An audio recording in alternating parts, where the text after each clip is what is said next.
สวัสดีครับวันนี้มีไอทีคุกกี้รันมาขายนะครับราคาถูกๆครับ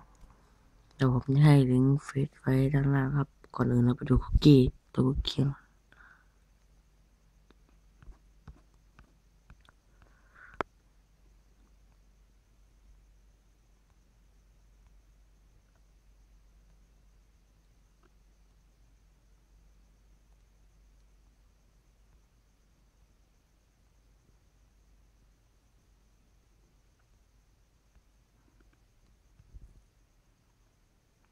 ไปดูเรื่องของเพจกันนะครับ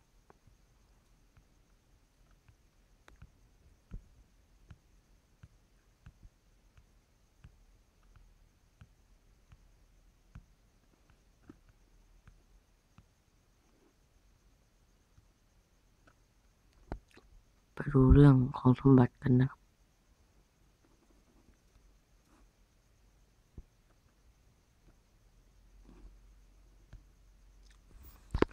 ก็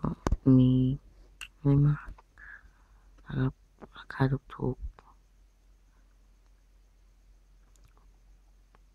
ไปดูของวัตถุดิบกันวัตถุดิบก็ไม่มากราคาเป็นกันเองด้วยให้ลิงก์เฟซไว้ด้านล่างครับหัวใจก็มี1,600ครับขอบคุณครับ